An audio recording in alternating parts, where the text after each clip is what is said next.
ஐயா சிவாய நம சொல்லுங்க. சிவாய நமகயா சிவாய நமக. சொல்லுங்க. 2G புகழ். சரி.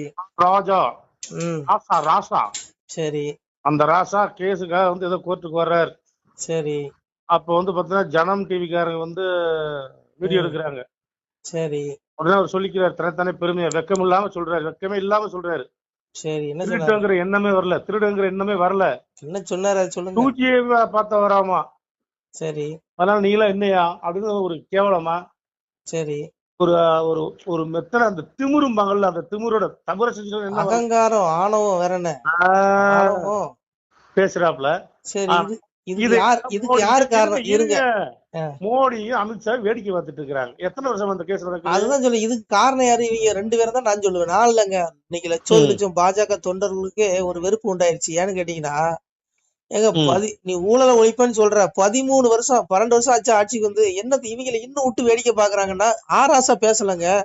ஆராசா பேச விடுறதே இவங்க தான். நான் என்ன கேக்குறேன்? நான் கேட்கலைங்க. லட்சம் பாஜக தொண்டர்கள் கேக்குறான். நீ அமித்ஷா அவர்கள் நினைச்சா ஒரு 1/2 மணி நேரம் ஆகுமா அந்த ஆராசா ஆட்டத்தை முடிக்கிறதுக்கு? கனிமொழி ஆட்டம் முடிக்க 1/2 மணி நேரம் ஆகும். இங்க பாருங்க இவங்க யாருமே நடவடிக்கை எடுக்க மாட்டாங்க. நான் தான் ஆரம்பத்துல சொல்றேன், இது திமுக வந்து இவங்களுக்கு செல்ல பிள்ளை மாதிரி. நான் சொல்ற கசக்கும். எல்லா பாஜக தொடர்களுக்கும் நான் சொல்றது வேப்பாங்காயா கசக்கும். இது உண்மை. நீ எழுதி வச்சுக்கோ. இந்த ஆராசா பேசாத மோடிய ஆராசா பேசாத பேச்சா, கனிமொழி பேசாத பேச்சா சொல்லுங்க. எல்லா பாஜக தொண்டர்களுடைய ரத்தம் கொதிக்குது. ஆனா இவங்க யாராவது இவங்க ஏதாவது கண்டுக்கிறாங்களா? ஒண்ணு புரிஞ்சுக்கோங்க. இங்க அரசியல்ல நிரந்தர எதிரியும் கிடையாது, நிரந்தர நண்பனும் கிடையாது. கவுண்டமணி சொன்ன மாதிரி சத்தியமான உண்மை அது. ஒண்ணு இல்லைங்க. நேத்து வரைக்கும் சந்திரபாபு நாயுடு வந்து என்ன பேச்சு பேசுறாங்க. சந்திரபாபு நாயுடு ஊழல்வாதி அப்படின்னு பேசுறாங்களா இல்லையா? இன்னைக்கு சீட்டுக்கு தேவைன்னா தோல் மேல கை போட்டாச்சு. நாளைக்கு திமுக கூட கை போடுவாங்க தோல் மேல. இங்க பாருங்க அரசியல். இங்க பாருங்க, நீங்க பகவான் எம்பருவா எங்க அப்பாவை மட்டும் தான் பாக்கணும், சிவனை மட்டும் தான் பாக்கணும். மனுஷன் எப்ப வேணாலும் மாறிடுவாங்க. மனுஷன் ஒண்ணு வேண்டாம். நீங்க பாருங்க, அண்ணாமலையை வந்து தலைவர் பதவியில இருந்து தூக்குனாங்கல்ல. அப்போ ஏன்னா எவனாவது பாஜக தொண்டர்களுடைய அந்த உள்ளத்தை பத்தி மனநிலையை பத்தி யாராவது யோசனை பண்ணாரா? அமித்ஷா யோசனை பண்ணாரா? பண்ணுதான் செஞ்சுட்டு பண்ணாரு. ஏன்னு கேட்டீங்கன்னா இன்னைக்கு பாருங்க, தனி மரமா ஒருத்தர் ஊர்வலம் போயிட்டு இருக்காரு. எவன் போறான்? ஒருத்தரும் போக மாட்டான். நயினார் போயிட்டு இருக்காரு தனி மரம். ஏயா ஒரு தொண்டர்களுடைய எண்ணத்துக்கு மதிப்பளிப்பு கொடுக்காத கட்சி உருப்படாதியா? வயிறுன்னு சொல்றேன். நீ யார எந்த கட்சியா இருந்திருப்போம்? நம்ம கட்சிங்கிறதுக்காக நம்மளே செருப்பால் அடிச்சுக்க முடியுமா? சொல்லுங்க. நான் என்ன கேக்குறேன், ஆராசா இவ்வளவு பேசுற காரணம் யார்? அமித்ஷா தான் காரணம். எதுக்கு? ஏன் ஊழல ஒழிப்புன்னு சொல்றீங்கல்ல, ஏன் நடவடிக்கை எடுக்கல? 13 வருஷம் ஆகுதா ஐயா? 1/2 மணி நேரத்துல ஆட்டத்தை முடிக்கலாம். அவங்களுக்கு 13 வருஷம். இன்னொரு 4 காலம் இந்த ஆட்சியை நிறைவு பண்ணிடுவாங்க. நீ அடுத்து சொல்லுவாரு, நாங்க ஆட்சிக்கு வந்தோடனே ஊழல ஒழிப்போம் பாரு. அப்புறம் ஒழிப்பாரு. எழுதி வச்சுக்கோங்க, ஒழிச்சிருவாங்க. நான் சொல்றேன் கேளுங்க. இங்க பாருங்க, பாஜக தொண்டர்கள் கூட ஒளிஞ்சுக்கிட்டு இருக்காங்க. இவங்க நான் என்ன சொல்றேன், இவங்க ஆளுநர் பதவி கொடுத்த நபர்கள் எல்லாருமே திமுகவுக்கு ஜாலரா அடிச்சவங்க தான். அண்ணன் ஸ்டாலின், அம்மா தமிழிசை சொல்லுவாங்க, இளங்கணேசன் சொல்ல வேண்டாம். அப்புறம் இப்போ இன்னொருத்தருக்கு கொடுத்தாங்க, அவர் இன்னும் உயரிய பதவி கொண்டு போயிட்டாங்க. இவங்க எல்லாமே திமுகவுடைய ஒரு எப்படி சொல்ல நல விரும்பிகள். அண்ணாமலை திமுக எதிர்த்தாரு, காலி பண்ணிட்டாங்க. அதான் உண்மை. அதனால இங்க புரிஞ்சுக்குவாங்க, இவங்களுக்கு வந்து திமுக செல்ல பிள்ளை. மோடியே சொன்னாரு ஒரு 9 வருஷத்துக்கு முன்னாடி, ஐயா கலைஞர் ஐயா வந்து நான் நல்லா பாத்துக்கிறேன், எங்க வீட்டுக்கு வாங்கன்னு கூப்பிட்டாரா இல்லையா டெல்லிக்கு? அப்புறம் இங்க பாருங்க, இவங்க வந்து கெஜ்ரிவால காணாம ஆக்கிட்டாங்க. டெல்லியில கெஜ்ரிவால காணும். ஏன் நீ இங்க மட்டும் ஏன் இவ்வளவு மென்மை போக்கு கடைபிடிக்கிற? திமுக மேல ஏன் இவ்வளவு மென்மை போக்கு கடைபிடிக்கிறேன்னா என்ன காரணம்? அப்ப இவங்களுக்குள்ள ஏதோ கூட்டணி இருக்கு. இதுதான் உண்மை. ஏங்க மனுஷன் எப்ப வேணாலும் மாறிடுவாங்க. தயவுசெய்து நான் சொல்றேன், இந்த யுகத்தை பாக்காதீங்க, பரத்தை பாருங்க, ஆத்மாவை தேடுங்க, அப்பாவை தேடுங்க, சிவனை. இதுகெல்லாம் எப்ப வேணாலும் மாறிடும். ஏன்னா பகவானே சொல்றான், எங்க அப்ப தெளிவா சொல்றான், களி என்ற சொல்லை காதில் மிக கேட்டதுண்டால் சளிவாகி மேனி சடலமீறல் ஆகுமல்லோ, மெய் பேச வேண்டும் என்று மேவி மிக இருந்தாலும் பொய் பேச புத்தி பொலி முடுமுடனுங்கிறான். பெருமாள் சொல்றான், இந்த கலியுகத்துல ஒருத்தன் உண்மையா நேர்மையா நல்லவனா நடக்கணும்னு இருந்தாலும் கூட அவனுக்குள்ளேயும் இந்த களிமாய எண்ணம் உள்ள புகுந்து தப்பு பண்ண வச்சிருவான். பதவிங்கிற போதையில என்ன வேணாலும் செய்வான் அப்படின்னு பெருமாள் சொல்றான். இறைவன் சொன்ன வார்த்தை பொய்யாகுமா? இவங்களுக்கு 2 சீட்டு குறையா இருந்துச்சுன்னா திமுக கூட கூட்டணி வைப்பாங்க. தொண்டர்களுடைய எண்ணத்துக்கு மதிப்பளிக்க மாட்டாங்க. தப்பா நினைச்சுக்காங்க. ஆனா ஒரு காலத்துல ஐயோ எங்க ஐயா மோடி அவதாரம் பரம்பொருள் வந்த உடனே எல்லாம் பண்ணிடுவாரு, தர்மத்தை நிலைநாட்டிடுவாரு நினைச்சேன். கிடையவே கிடையாது. நிலைநாட்ட முடியவே முடியாது. இவரால தர்மத்தை நிலைநாட்ட ஒருத்தரால மட்டும் தான் முடியும். அவர் உத்தரப்பிரதேசத்துல பரமாத்மா அங்க பறந்துட்டாரு. யோகி ஆதித்யநாத், அவர்தான் அவதாரமே. அவர்தான் ஐயா. அவர் வந்தாதான் ஊழலை ஒழிக்க முடியும், ரவுடி புயல்களை ஒழிக்க முடியும், நாட்டுல தர்மத்தை நிலைநாட்ட முடியும். எங்க ஐயா யோகி ஆதித்யநாத் மட்டும்தான் முடியும். எழுதி வச்சுக்கோ. நீ நான் சொல்ல கீதையில எங்க அப்பா தெளிவா சொல்றான், அஜோஸ்மி சன்னவியாத்மா பூதானா ஈஸ்வரசுத்தின் பிரகிருதின் சுவாமதிஷாய் சம்பவயாத்மாங்க. எப்போதெல்லாம் நான் என்ன சொல்றேன், எதா இதற்கு தர்மசே கிளநீர் பௌதி பாரதா விதானம தர்மசே ததாத்மான சுஜாமிக பரித்ராணய சாதுனா விநாசாய சதுஷ்குதம் தர்ம சம்ஸ்தாபனாத்த சம்பவாமி யுகே. தர்மம் எப்போதெல்லாம் அழிதோ அப்போ நானே வரேன். நான் எல்லா உயிரினங்களுக்கும் இறைவனாக இருந்து கூட சாதாரண மனிதனை போல நான் வெளிப்படுகிறேங்கிறான். இன்னைக்கு பாருங்க, சாதாரண ஒரு துறவி போல வந்து உட்கார்ந்து இருக்காரா? யாரு? சாமிங்க, அவதாரம். அவர் வந்ததுக்கு அப்புறம் பாரு, எவன் வேணாது ஏதாவது வாயை திறக்கட்டுமே. அப்புறம் நான் 2Gன்னு சொல்ல முடியாது, 2G பார்த்தவன் அப்படிலாம் சொல்ல முடியாது. அவர் பிரதமர் ஆனதுக்கு அப்புறம் எழுதி வச்சுக்கோ. அது வரைக்கும் இங்க ஒரு மண்ணாங்கட்டி நடக்காது, புரிஞ்சுக்கோங்க. இந்த கட்சி ஆரம்பிச்ச பிதாமகர் பீஸ்மர் எங்க ஐயா அத்வானியே ஓரங்கட்டி மூலையில உட்கார வச்சானுங்க. அவ்வளவு பெரிய சாணக்கியங்க இவங்க எல்லாம். அதனால இங்க பாருங்க, தப்பா வச்சுக்காதீங்க. இவங்க நாங்களாம் ஒரு காலத்துல நினைச்சோம், ஐயா அமித்ஷா ஐயா உள்துறை அமைச்சரான ஊழலை ஒழிச்சிருவாரு, அப்படியே ருத்ர தாண்டவம் ஆடிடுவாருலாம் துவாஜக தொண்டர்கள் எல்லாம் நினைச்சான். ஒரு மண்ணாங்கட்டியும் காணும், ஒரு மண்ணாங்கட்டியும் காணும். வெறும் வாயில மட்டும் வாய்ச்சோட அண்ணாமலை ஊழல் பட்டியல கொடுத்தாருல ஐயா, நீ என்ன பண்ண? அதிகாரம் ஓட்டத்தான இருக்கு, ஏன் நடவடிக்கை எடுக்கல? அந்த அண்ணாமலையும் வரவங்க பீஸ் பிடிக்கிட்டாங்க, ஊரம் கட்டிட்டானுங்க. என்ன காரணம்? ஒருவேளை இவங்க பட்டியலையும் வெளியிட்டுருவாருன்னு பயம் நம்ம எனக்கு அது தெரியல. ஒருவேளை இவங்களும், ஏன்னா யாரையே தெரியும் மனுஷன் எங்க வரும் எப்போல்லாம் மாறி. சாமியே சொல்றான், களிமாய எண்ணம் எல்லா இதயத்திலும் இருக்கு. ஒருத்தன் இன்னைக்கு நல்லவனா இருப்பான், கொஞ்ச நேரத்துல அயோக்கியா மாறிடுவாங்கிறாரு. ஏன்னா ரஜஸ்தம சாபி பூய சத்துவம் பகுதி பாரதங்காரு. இது எல்லா மனுஷனுக்கும் உண்டு, மோடிக்கு உண்டு, எனக்கு உண்டு, பேசுற எனக்கு உண்டு, உங்களுக்கு உண்டு, எல்லா அரசியல்வாதிகளுக்கும் உண்டு. முக்குணங்கள் எப்போதுமே சாத்விக குணத்துல ஒருத்தர் இருக்க மாட்டாங்க. சாத்விக குணத்தை மிதிச்சு ரஜோகுணம் மேலோங்கும், ரஜோகுணம் மேலோங்குறது உலகில் பெற்று வந்துரும். அதே ரஜோகுணத்தை மிதிச்சு தமோ குணம் மேலோங்கும், தமோ குணம் மேலோங்கும்போது காம இச்சைகள் வந்துரும், துர் ஆசைகள் வந்துரும். யாரு? இறைவன் சொல்றான். எங்க அப்பா சொல்றான் பொய்யா? எங்க அப்பா வார்த்தை பொய்யாவதியா? எங்க அப்பா வார்த்தை ஒரு காலம் பொய்யாவது. இறைவன் உலகத்தை பிதாகமிசி ஜெகதோ மாதாத்தாதா பிதாமக வேத்தியம் பவித்திரமோகர் சாமி, இந்த உலகிற்கு தந்தையும் தாயும் பாட்டனும் அறியத்தக்கனும் புனிதமானும் 4 வேதங்களும் நானே. அந்த இறைவன் சொல்றான். எவனுமே இங்க அதாவது முக்குணங்கள் என்ற மாயை அதை கடந்ததாக எந்த பிராணியும் நில உலகிலோ ஆகாயத்திலோ வானவர்களிலோ தேவர்களிலோ ஒருவனும் இல்லைங்கிறான். அப்பயே அமித்ஷா என்ன பண்ணுவாரு? ஒருத்தர் மாயை கடக்க முடியாங்காரு. வெளியில வேணா எல்லாம் பண்ணிக்கலாம். எங்காரு நான் சொல்றேங்க, நீங்க மனுஷன் நம்பாதீங்க. நாங்கெல்லாம் நம்பி நான் விழுந்தாச்சு. நான் அப்பா சிவனை தேடு, ஆத்ம மோட்சத்தை தேடு. இவனுக்கு நம்பில இங்க பாரு, மனஞ்செல்லாம் கழிக்கிற மனுஷன் அவனே அவன் கர்மவினை தொலைக்கதான் வந்திருக்கான். இங்க யாரு பிரதமர் ஆகணும், யாரு சிஎம் ஆகணும், யாரு மந்திரி ஆகணும், யாரு கவுன்சிலர் ஆகணும்னு இவங்க முடிவு பண்றது கிடையாது. எங்க அப்பா சொல்ற பாருங்க, உச்சி கிரகமடா உங்கள் ஒருவருக்கும் தெரியாது, என் பட்சம் உண்டால் போதுமடா பகையில்லை என் மகனை. அந்த உச்சி கிரகம் 9 தான் தீர்மானிக்குது. அவன் பூர்வ ஜென்மத்துல என்னென்ன புண்ணியம் பண்ணா அந்த ஆத்மா, இந்த உயிர், இவன் எம்எல்ஏ ஆகணும், இவன் மந்திரி ஆகணும், இவன் பிரதமர் ஆகணும், இவன் சிஎம் ஆகணும், இதெல்லாம் கிரகம் தான் முடிவு பண்ணுது. இவங்க எல்லாம் பூர்வ ஜென்மத்துல செஞ்ச புண்ணியத்துக்கு இந்த பலன். ஆனா இந்த ஜென்மத்துல இவனுக்கு பண்ற பாவத்துக்கு பெரிய தண்டனை கிடைக்கும், அதுவும் பதிவாகுது. அதனால இங்க பாருங்க, பாவம் கர்மா பின் தொடரும், உடல் அழியும், ஆத்மா அழியும். ஆத்மாவுக்கு ஆக்கினை உண்டு. 84 லட்சம் பேர் 85 லட்சம் பேரை கூட கொள்ள போறான். புரியுதா உங்களுக்கு? அதான் சொன்னா, ரஜசிபிலும் கத்துவா கர்மசி ஜாயதே ததா பிள்ளைஸ் தமசி மூடை ஜாயதே ஊர்த்தம் கட்சி சத்திய மத்திய தேசம் ராஜசாகாங்கிறான். உணவானா 84 பேர் உனக்கு இருக்கு. செத்ததுக்கு அப்புறம் ஆத்மாவுக்கு பிறந்து மாதிரி சாவுவீங்கடா. மனித பிறகு கிடைக்காது. புழு, விலங்கு, பறவை, ஒட்டுண்ணி, இந்த மண்டையில பேன் இருக்கு பாருங்க, ஈரு, அதுவும் ஒரு உயிர் தான். அதுக்கும் உனக்கு பெரிய உண்டு. எல்லாம் சாவு, நாசமா போறீங்கடா. நான் என்ன சொல்றேன், உன் கையில அதிகாரம் இருக்குல்ல, ஏன் உன்னால ஊழல் நடவடிக்கை எடுக்க முடியல? அப்ப என்ன நீயும் பெரிய அரசியல் மாறிட்டியா? அப்போ இங்க பாருங்க, மனுஷனை நம்பாதீங்க தயவுசெய்து. அப்பா பரமாத்மா அங்க அவதாரம் பண்ணிட்டாரு, உத்தரப்பிரதேசத்துல இருக்காரு அப்பா, அவரை தேடுங்க. அவர் தான் சம்பவாமி வந்துட்டான் எங்க அப்ப. அதான் சாமி சொன்னா, பாண்டவர் தமக்காய் தோண்டி பகைதனை முடித்து மாயோன் வீண்டிய களியன் வந்த விசனத்தால் கையிலேகி சாண்டவர் தமக்காய் இந்த தரணியில் வந்த நியாயம் ஆண்டவர் அழிச்சு அம்மானு எழுதிட்டாங்க. அப்பன்னு சொல்றான், பஞ்ச பாண்டவருக்கு குருநாடு படிச்சு விட்டேன், துரியோனுடைய ஆத்மா கலையனாக பிறந்தான், மீண்டும் சாதுக்கள் கலியுகத்துல கஷ்டப்படுறான், அவனை ரட்சிக்க நான் வருவேன் அப்படின்னா வந்துட்டான். இறங்கிட்டாங்க, அப்பா இறங்கிட்டாங்க. யோகி உத்தரப்பிரதேசல இருக்கான், அவரு பிரதமர் ஆகட்டுங்க. அப்ப பாருங்க எவன் ஊழல் பண்றான்னு பாக்கலாம். இப்படி மாயத்தோடு ஊழல் பண்ணிட்டு தென்னாவட்டெல்லாம் பேச முடியாது. எல்லா அகங்காரத்தையும் அடிக்க விடுவானா? அன்னைக்கு ஆளானப்பட்ட ராவணனே விடல, இரணியனை விட்டானா? சொல்லுங்க. சூரனை விட்டானா? பேசாத பேச்சாயா? எங்க அப்பா தெளிவா சொன்னா, சூரன் சொல்றான், இறப்ப தெரியாமல் எரிய மிக கண்டாவி உற்பூசிக்க சென்ற வீட்டில் இருந்தார் போல் தம்பி தமையன் சந்ததிகள் மந்திரிமார் மும்பில் உள்ள சூரன் முடுக்கமதை கண்டாவி நம்பி பதமறந்து நாம் பெரிதனவே கெம்பினான் சூரன் கெட்டனர். அந்த சூரனையே இறப்ப தெரியாம விட்டில் பூச்சி என்ன பண்ணுமா, ஒரு இடத்துல நெருப்பு எரிஞ்சிச்சுன்னா இது நமக்குள்ள உணவு நினைச்சு விட்டில் பூச்சி அதுவே தன்னால உணவு வந்து அழிச்சுக்குமா.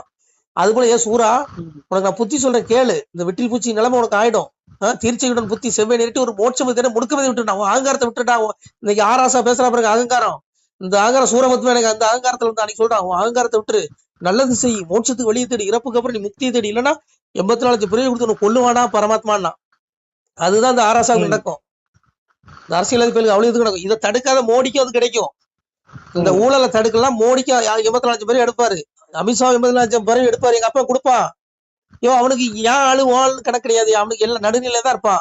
அவனுக்கு விரும்பத்தக்க ஒன்னும் வேண்டாத ஒன்னும் ஒருத்தனும் கிடையாது. அதான் சொல்றான் எங்க அப்பா சொல்றான் பாருங்க, தாய் தம்பர்கள் என்று கண்களை என்று பார்ப்பதில்லை, வாய் உரமாய் பேசும் வம்பர் என்று பார்ப்பதில்லை, அன்பாகி வந்தவரை நான் அலைச்சல் செய்து ஏற்பதுண்டு, வம்பான மாற்றனை நான் வளர்த்து அறுப்பதுண்டு. எங்க அப்பா சொல்றான் பாருங்க, என் பிள்ளைகள் என்ன வழிபடுதா அப்படின்லாம் பார்க்க மாட்டேன். அவன் நல்லவனா கெட்டவனா தான் பார்ப்பேன். என்னை வழிபட்டா விட்டுருவேனா, தாய் தமிழர்களும் தன்களைன்னு பார்ப்பேன். என் பிள்ளைலாம் பார்க்க மாட்டேன். எவன் நன்மை செய்யறோ அவனை நான் அன்பா அலைய விடுவேன். அழைச்சு விட்டு நான் ஏத்துக்குவேன், மோட்சம் கொடுத்துருவேன். ஆனா இந்த அரசியலை பயல்களை வறுத்து எடுத்து அவனுக்கு ஆத்மாவை நரகத்துல போட்டு அதுக்கப்புறம் இறப்புக்குரிய மண்ணுலகளை 84 லட்சம் பிறகு கொடுத்து சாகடிப்பாங்க. மனித பிறகு கிடைக்காது.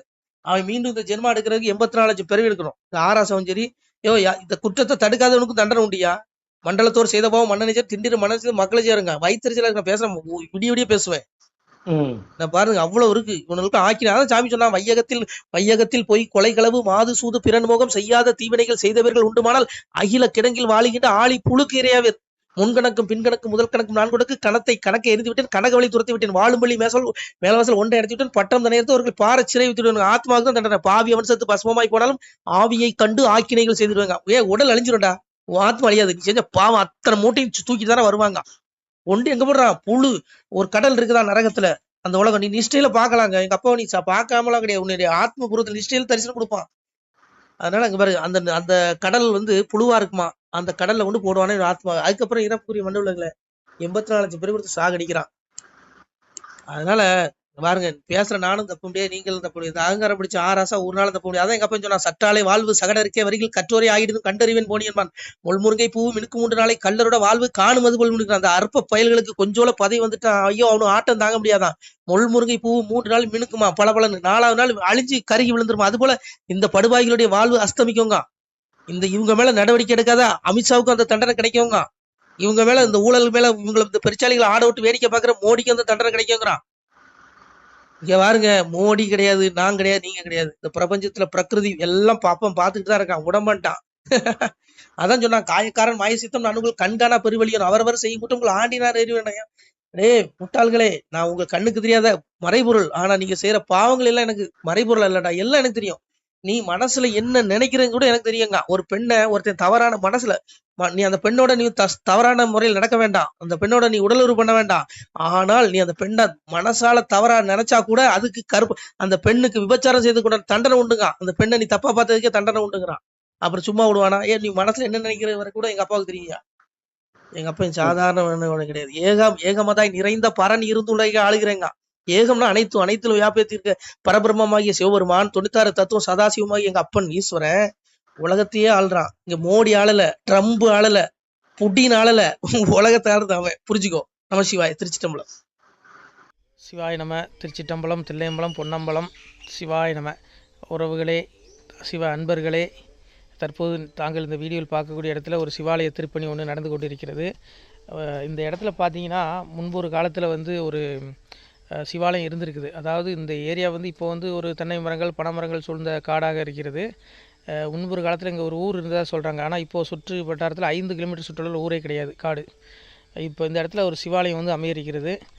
இந்த சிவாலயத்தில் வந்து இருந்த அந்த சாமியுடைய திருமேனியை வந்து எடுத்து வச்சிட்டோம். திருப்பணி முடிஞ்சதுக்கப்புறம் பிரதிஷ்டை பண்ண இருக்கிற உறவுகளே, தற்போது இந்த வீடியோ பார்க்கக்கூடிய உறவுகள் தங்களால் முடிந்தால் ஒரு சின்ன உதவி செஞ்சு கொடுங்க.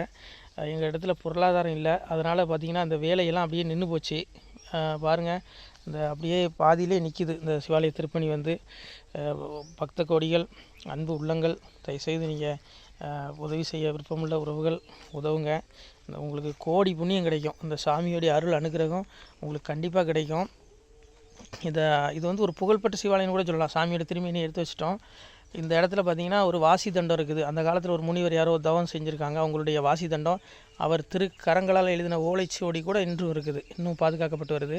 அது கோயில் திருப்பணி முடிஞ்சதுமே அதையும் நாங்கள் அந்த வழிபாட்டுக்கு வச்சுடுவோம். இந்த சிவாலய திருப்பணி வந்து சாமி திருநாமம் வந்து முக்தீஸ்வரர் அப்படிங்கிற திருநாமத்தில் வழங்குறாரு. நெல்லை மாவட்டம் நாங்குநேரி தாலுகாவில் இந்த சிவாலயம் அமைய இருக்கிறது உறவுகளே. இந்த வீடியோ பார்க்கக்கூடியவங்க ஒரு 2 பேருக்காவது கொஞ்சம் ஷேர் பண்ணுங்கள். இந்த வீடியோ பார்க்கக்கூடிய யாராவது ஒரு சின்ன உதவி செஞ்சால் இந்த ஆலய திருப்பணி வந்து கண்டிப்பாக நாங்கள் வெற்றிகரமாக முடிச்சுடுவோம். பாருங்கள், அந்த வேலை எல்லாமே அப்படியே நிற்கிது. கல்லெல்லாம் இறக்கி போட்டிருக்கோம். இன்னும் நிறைய கற்கள் தேவைப்படுது. சுவாமியோடைய அந்த திருக்கோபுரம் பார்த்திங்கன்னா லிங்க வடிவிலே அமைக்க இருக்கிறோம். உதவுங்கள் உறவுகளே. உங்களுக்கு அப்பா சிவபெருமானுடைய அருள் நிச்சயம் கிடைக்கும். எம்பெருமான் சொல்வான், வாழுவீர் தாழ்வில்லாமல் மக்களும் கிளைகள் கொஞ்சி நாளுமே மகிழ்ச்சியை கூர்ந்து நலமுடன் வாழும்போது நீளுமே எனது செங்கோல் நீதியும் நெறிபோல் வந்து ஆளுமே உங்கள் தன்னை அன்புடன் அலையாவண்ணம். உங்களை எம்பெருமானுடைய அப்பாவுடைய திருவாசகத்தாலேயே வாழ்த்துறோம் உறவுகளே. ஆணுடன் பெண்ணும் பெற்று அதிகமாய் செல்வமாகி தானுடன் நினைவுமுற்று தர்மமும் நெறியும் கற்று வேணும்னில் காலமெல்லாம் வெள்ளியர் உடனே வாழ்ந்து போனுதல் கமலநாதன் பொற்பதம் பெற்று வாழ்வீர். அந்த ஈசனுடைய பொற்பதம் நிச்சயம் கிடைக்கும். உங்களுக்கு இகத்திலும் சுகம், பரத்திலும் சுகம். உங்களுடைய கர்ம வினைகள் மன்னிக்கப்பட்டு உங்களுக்கு நிச்சயம் மோட்ச வீடு கிடைக்கும். இகத்தில் பூரண ஆயுளுடன் நோய் நொடி இல்லாமல் வாழ்ந்து நீங்கள் பரவாழ்வும் பெறுவீர்கள் உறவுகளே. மக்களே, நீங்கள் எல்லாம் வாழ்பொன்னம் பதியிற் சென்று முக்கியமான யுகநில மதிலே தன்னால் கக்கிய பொன்கள் ஸ்வர்ணம் கைமணம் குளிர அன்னம் பொக்கிஷம் நிறைய வைத்து புகழ உண்டு இனிதாய் வாழ்வீர். இந்த இகவாழ்வும் பரவாழ்வும் உங்களுக்கு சுகப்பட அப்பன் ஈசனர்களால் வாழ்த்துகிறோம். இந்த திருப்பணிக்கு உதவி செய்ய ஒரு ஜிபே எண் சொல்கிறோம். இந்த எண்ணில் நீங்கள் உதவலாம். நீங்கள் இந்த எண்ணிலேயே நீங்கள் தொடர்பு கொள்ளலாம். ஜிபே, ஃபோன்பே, வாட்ஸ்அப் எல்லாம் இந்த நம்பர் தான். 93 85 44 31 06 93 85 44 31 06. இந்த எண்ணில் நீங்கள் உதவலாம், தொடர்பும் கொள்ளலாம். வாட்ஸ்அப்பு இந்த எண்ணு தான், ஜிபே இந்த எண்ணு தான் உறவுகளே. முடிந்தளவுக்கு 2 பேருக்காக ஷேர் பண்ணுங்கள். இந்த வீடியோ பார்க்கக்கூடிய யாராவது ஒருத்தர் சின்ன உதவி, நீங்கள் வந்து பெரிய அளவில் செய்யணும் கூட, நீங்கள் ₹1 நீங்கள் தந்தாலும் மனசார வேண்டி ஏற்றுக்கிறோம் உறவுகளே. உதவுங்கள். முடிஞ்ச அளவுக்கு கொஞ்சம் ஷேர் பண்ணுங்கள். நன்றி. சிவாய நம. திருச்சிட்டம்பலம், தில்லையம்பலம், பொன்னம்பலம். உறவுகளே, நம்ம இந்த இடத்துல வாழ்ந்து மறைந்த ஒரு சித்த மகாபுருஷர் பயன்படுத்திய பல 100 ஆண்டுகளுக்கு முன்பு உள்ள வாசி தண்டம் ஒரு சித்த மகாபுருஷர் பயன்படுத்தியது. அவர் திருக்கரங்களால் எழுதிய அந்த ஓலைச்சுவடி கூட பாருங்கள், இன்னும் பாதுகாக்கப்பட்டு வருது. இந்த சிவாலயம், நம்முடைய அந்த சிவாலய திருப்பணி முடிந்ததுமே எம்பெருமான் அவர் எழுதிய அந்த சிவனை பற்றி புகழ்ந்து எழுதிய அந்த பாடல் வரிகள் இதில் இருக்குது. இந்த வாசி தண்டம் அவர் பிரதிஷ்டை செய்த அந்த லிங்க திருமேனியையும் இந்த இடத்துல நாம் இந்த ஆலயம் கட்டி நாம் பிரதிஷ்டை செய்திருக்கிறோம். அனைவரும் இந்த ஆலய பிரதிஷ்டைக்கு கண்டிப்பாக வரணும். முடிஞ்ச அளவுக்கு வீடியோ பார்க்குறவங்க உதவி பண்ணுங்கள் உறவுகளை. பொருளாதாரம் இல்லாமல் திருப்பணி நின்று போச்சு. முடிஞ்ச அளவுக்கு ஷேர் பண்ணுங்கள், உதவுங்க. நன்றி. நம சிவாய. திருச்சிட்டம்பலம், தில்லையம்பலம், பொன்னம்பலம். இந்த புண்ணிய பலன் தங்களுக்கு உடானபடியாக வரும் உறவுகளை. நம சிவாய்.